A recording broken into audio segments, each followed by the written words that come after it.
jabatan gelombang pertama LPTK UIN Salatiga. Berikut adalah video UKIN saya. Silahkan menyaksikan.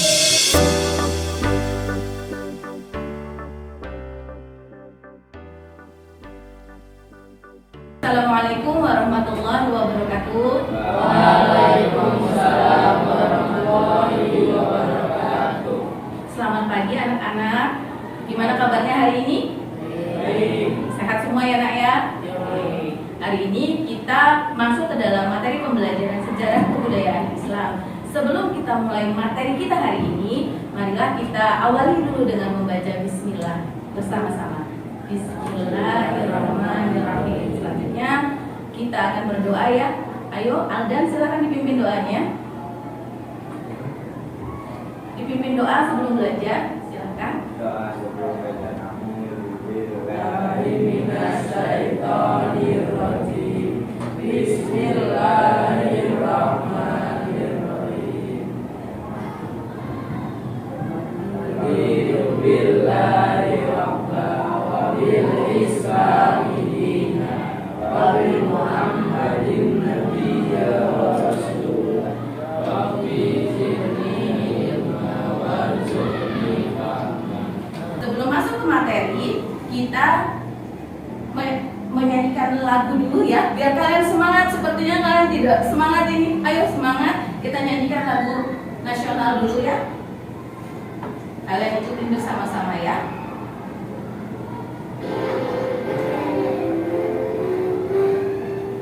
Benar.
Kehadiran kalian di kelas ini. Adit Tama? Adit, Adit Tama, Adit. Sehat Adit? Sehat. Alhamdulillah sehat. Aldan? Aldan ada. Cica Amelia? Cica hadir. Febriana Artanti? Iya, ada. Fatir Ramadan? Adit. Fatir? Sehat nak? Alhamdulillah sehat. Danis Atta? Danis mana? Oh, Danis sakit. Terus Fajar Ardiansyah hadir. Fajar. Nufail Siddiq hadir. Kenapa Nufail? Kok mukanya kayak sudah mandi tadi mau berangkat sekolah nak? Oke. Nabila sakit. Oh, Nabila sakit. Naila Izzati. Naila kemana? Oh, dia lagi latihan tekstur ya. Terus Nova Amelia hadir. Tamam hadir. Sama satunya lagi siapa ini? Tamam itu mana tuh? Ada yang belum ibu panggil? Kenzi, oke. Sebelum kita memulai materi kita hari ini, yaitu misi dan strategi dakwah Rasulullah SAW di kota Mekah, kita ulas kembali materi sebelumnya. Kalian tahu sosok Nabi? Tahu tidak? Tahu. Tahu. Kalau yang ibu katakan tentang Rasulullah, apa yang ada di dalam pikiran kalian, yang terbenak, yang terfikir dalam pikiran kalian itu apa? Rasulullah itu seperti apa? Akhlaknya bagaimana? Baik. Baiknya sifat Rasulullah seperti apa? Selain baik itu kan umum. Nah, kenapa Islam itu bisa berkembang besar, berkembang maju di zaman Mekah yang dulu seperti itu, bisa menerima ajaran Islam dan bisa berkembang secara sukarela tanpa paksaan. Kenapa? Karena Rasulullah itu memiliki sifat apa saja? Ayo, sidik atau jujur. Apalagi sifatnya Rasulullah? Hah? Ayo, lah sifat Rasulullah apa? Kan materi selanjutnya. Kenapa? Terus Rasulullah itu cerdas apa namanya?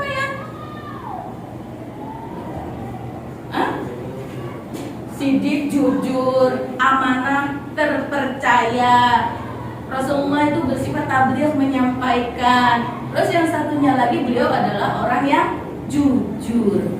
Ya, itu adalah sifat Rasulullah. Kenapa Islam bisa berkembang pesat saat itu di kota Mekah? Karena memang segala sesuatunya dicontohkan dulu melalui sikap dan karakter dari Nabi.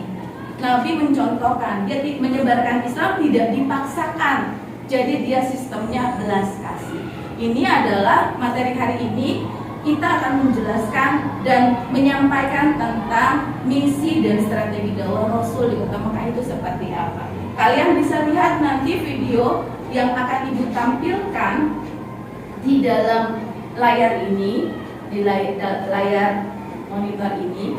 Nanti kalian bisa bentuk kelompok untuk minggu depan, membuat presentasi terkait pada video itu. Apa kesimpulan yang bisa kita ambil dari video itu? Bagaimana misi dan strategi dakwah Rasul itu di kota Mekah? Nanti bisa dilihat dari video yang Ibu tampilkan. Sebelumnya, Ibu akan jelaskan dulu terkait materi hari ini.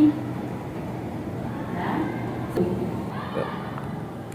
Setelah kita mendengarkan lagu nasional yang kita nyanyikan bersama-sama tadi, harapan Ibu itu bisa membangkitkan rasa nasionalisme kita dan kalian lebih bersemangat lagi dalam proses pembelajaran dalam belajar. Oke, kita lanjut ke materi kita hari ini ya nak. Sudah semangat ya semuanya? Oke, semangat. Ini karena pembelajarannya di siang hari, jadi semangatnya luar biasa, butuh pick up. Oke, kita masuk ke materi. Ibu akan sampaikan dulu terkait dengan materi yang akan kita jelaskan di hari ini.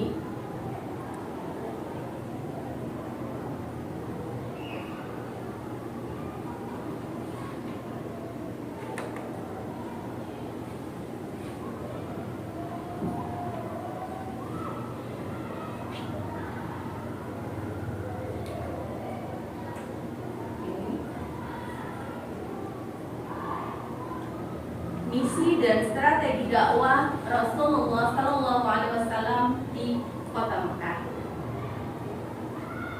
Tujuan pembelajaran kita adalah untuk menjelaskan misi utama dakwah Rasulullah Sallallahu Alaihi Wasallam di kota Mekah. Yang kedua, menguraikan strategi yang digunakan dalam menyebarkan Islam secara damai. Yang ketiga adalah tujuannya meneladani sikap dan perjuangan Nabi Muhammad SAW dalam kehidupan sehari-hari. Latar belakang Mekah sebelum mengenal Islam. Masyarakatnya itu masa sebelum mengenal Islam, masyarakatnya rata-rata menyembah berhala. Mereka menyembah patung, Atta, Lata, dan Uzza, itu yang sebabnya. Terus terjadi apa? Ketimpangan sosial yang sangat tinggi sebelum mengenal Islam. Kenapa?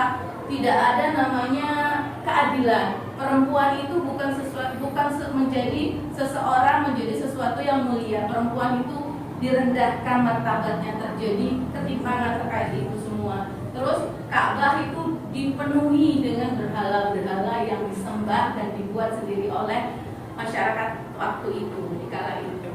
Terus misi dakwah Rasul itu buat apa? Misi dakwah Rasulullah Sallallahu Alaihi Wasallam di kota Mekah itu adalah untuk yang pertama mengajak manusia menyembah Allah. Artinya untuk kembali mentauhidkan Jadi yang semulanya manusia itu menganggap berhala itu sebagai Tuhan, patung itu sebagai Tuhan, mereka dengan sukarela dan sadar bahwa itu bukanlah sembahanku, kembali menyembah kepada Allah, menauhidkan lagi.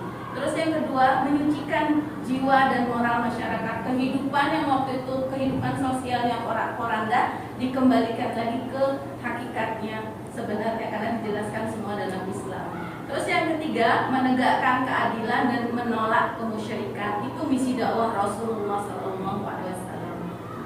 Selanjutnya, strategi dakwah Rasul.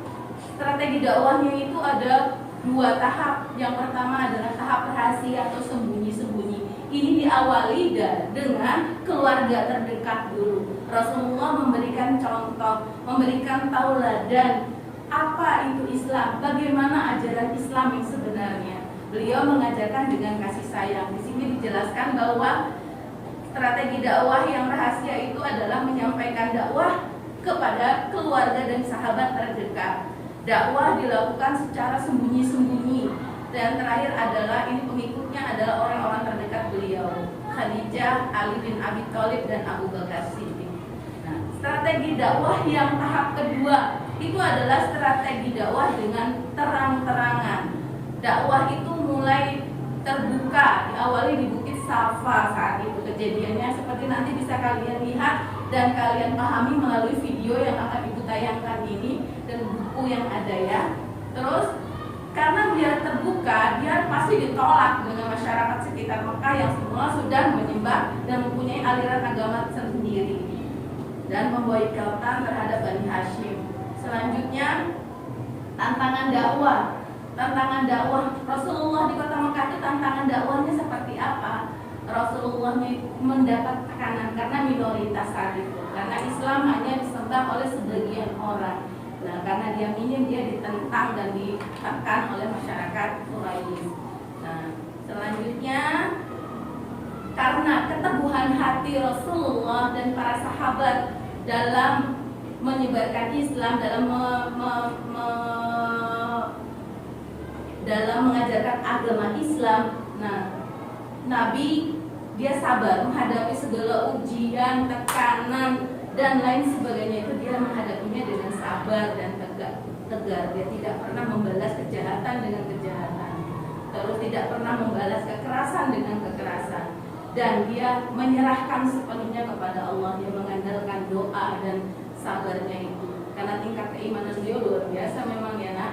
Hikmah apa yang bisa kita ambil dari kejadian itu semua? Hikmahnya adalah kita itu butuh sabar dan butuh strategi yang pas untuk menyebarkan dakwah, untuk mengajarkan kepada kebaikan dan kebenaran. Kita butuh kesabaran. Terus yang kedua, menyampaikan segala sesuatu kebenaran itu kita perlu kasih sayang, bukan dipaksa gitu. Kita butuh kasih sayang. Terus yang ketiga, kita harus meneladani akhlak, karena akhlak Nabi itu benar-benar rahmatan lil alamin, rahmat bagi seluruh alam. Oke. Nanti ini adalah pertanyaan, nanti akan ibu sampaikan ketika sudah video disampaikan ya. Nah, setelah dijelaskan ini, mungkin kalian sudah sedikit ada gambaran terkait dengan apa misi strategi dakwah yang sudah Nabi lakukan di kota Mekah saat itu. Untuk lebih memahami lagi konsep kalian, ibu akan putarkan videonya. Silahkan kalian lihat dan kalian dengarkan, dan kalian bisa menggunakan media komputer yang kalian gunakan saat ini. Ambil kesimpulan apa yang bisa kalian ambil dari video yang ibu tayangkan terkait dengan misi dan strategi dakwah. Kalian boleh buatkan di presentasi saat ini dulu, dituangkan dulu. Nanti di minggu depan kita akan menjadi tugas presentasi beberapa kelompok. Kelompoknya mana saja, berbaris saja. Jadi kita bagi 3 kelompok besar, berbanjar ke belakang. Itu adalah tugasnya minggu depan untuk mempresentasikan apa yang kalian buat di hari ini. Gitu. Jadi nanti ini berkelanjutan untuk pertemuan selanjutnya. Coba dilihat dan didengarkan dulu videonya.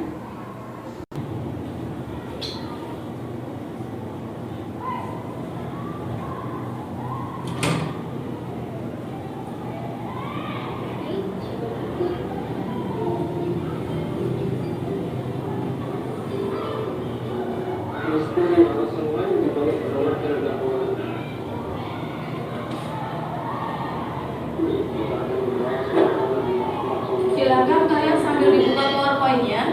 Ini adalah dakwah Nabi. Kalian ambil kesimpulan apa yang bisa diambil tentang dakwah Nabi Muhammad SAW. Poinnya adalah yang pertama, kelompok 1 yang sebelah sini minggu depan nanti akan menjelaskan tentang sejarah perkembangan Islam, sejarah dakwah Nabi di Mekah. Di sini. Yang kelompok 1 bagiannya si Atir. Jadi sejarah Nabi Muhammad berdakwah di Mekah. Untuk yang kelompok 2, si Nova dan Aldan dan lain-lain ke belakang, itu tentang tujuan Rasulullah menjalankan dakwah. Ambil kesimpulan dari video yang ibu tayangkan. Boleh kalian resum sambil mengetik dulu. Saat ini nanti digabungkan pendapatnya. Dan dibuat bergabung aja. Dibuat belum disiapkan. Bergabung saja. Oke, sudah disiapkan. Kalau sulit menggunakan PowerPoint bisa menggunakan Word. Kedengaran enggak? Kurang kedengaran? Dikit lagi suara. Ibu ulangi ya biar nggak bingung. Oke. Silakan kalian saksikan ya nak video yang ada terkait dengan dakwah Rasul.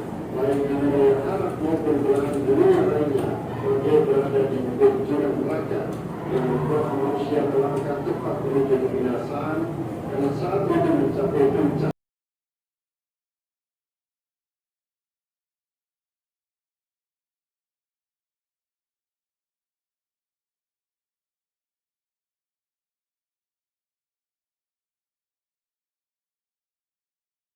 Lanjut ke strategi ya. Strategi dakwah. Yang kelompok kedua silakan. Yang kesimpulannya.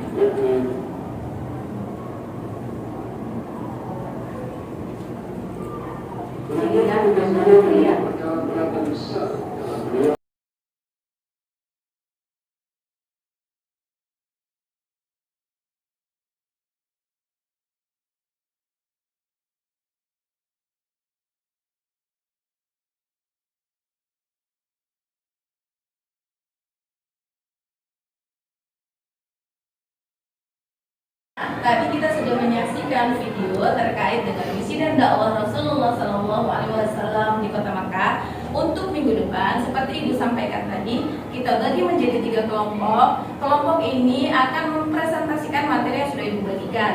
Silakan kalian berkreasi membuat presentasi dengan PowerPoint dengan kreasi masing-masing kelompok. Kalian tidak perlu menjelaskan terlalu panjang lebar, cukup poinnya saja terkait materi tadi. Ya, berarti yang kelompok 1 membahas tentang kehidupan di Kota Makkah sebelum mengenal Islam seperti apa. Silakan ditampilkan contoh-contohnya, bagaimana kehidupannya. Boleh kalian akses di internet atau menggunakan buku cetak yang ada di perpustakaan. Yang kelompok kedua, dia akan membahas tentang tujuannya Rasulullah itu berdakwah seperti apa. Ya, nanti silakan disesuaikan dengan materi yang ada. Seperti materi ini pun bisa kalian ambil kesimpulannya dari sini. Dan kelompok 3 tentang bagaimana sih akhlak Rasul itu seperti apa. Nah, minggu depan setiap kelompok bertugas untuk presentasi ke depan. Setelah presentasi, kalian boleh bertukar materi yang sudah kalian presentasikan untuk minggu depan. Oke nak, paham ya? Paham. Jadi materi yang kita Ibu sampaikan di hari ini, apakah kalian sudah paham? Sudah paham. Kalau memang ada pertanyaan yang kalian kurang paham, bisa kita bahas di minggu depan nanti ya. Untuk materi hari ini, Ibu akhiri dengan kita selesai dulu materi kita di hari ini, kita lanjut di minggu depan dengan tugas kelompok presentasi. Ibu akhiri dengan mengucapkan Alhamdulillahirabbil alamin. Mudah-mudahan materi yang Ibu sampaikan kalian bisa pahami dan kita bisa mengambil hikmah dari materi yang kita sampaikan hari ini. Ibu akhiri pertemuan hari ini dengan membaca Assalamualaikum warahmatullahi wabarakatuh.